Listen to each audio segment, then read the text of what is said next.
کربلا کے مسافر کو دیکھو،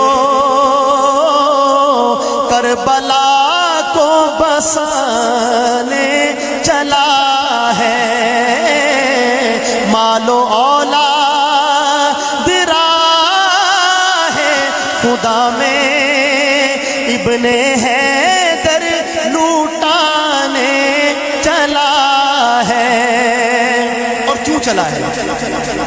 لے کے اپنے کرانے کو سید آج میدان کربلا میں۔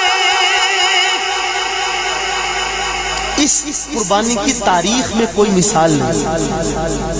ایک ہی خاندان کے 19 افراد، اس میں 1.5 سال کے بچے سے لے کر 57 برس کے بوڑھے تک، ہر عمر کے لوگ، ایک ہی خاندان۔ اور یہ خاندان پتہ کس کا ہے؟ وہ جو حضرت خضر کا واقعہ آتا ہے نا کہ انہوں نے ایک دیوار کو سیدھا کر دیا تھا اور وجہ یہ بتائی کہ ان کے ماں باپ نیک تھے، تو میں نے کہا بچوں کا بھلا ہو جائے۔ تو تفسیروں میں لکھا ہے کہ 7 نسل پہلے ایک نیک آدمی گزرا تھا، وہ نبی بھی نہیں تھا، نیک تھا بس، ابوہما صالحہ،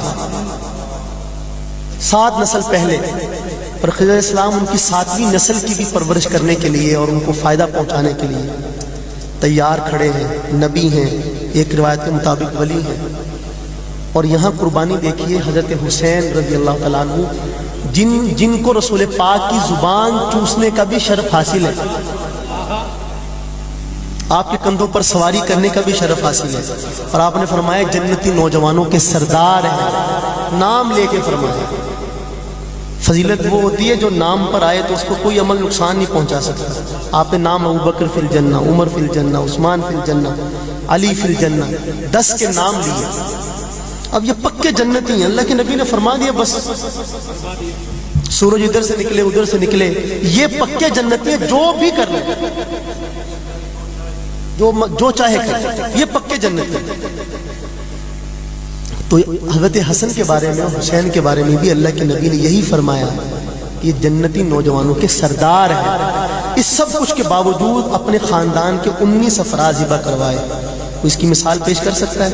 ایک ہی خاندان کی، اور ایک ہی دن میں قتل کرنے والے بھی وہی جو کلمہ پڑھتے تھے۔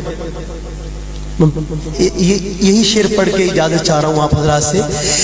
لے کے اپنے کرانے کو سید آج میدان کربلا میں، اپنے نانا محمد سے سب کو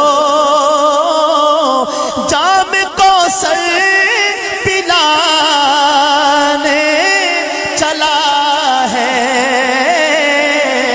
مال و اولاد راہ خدا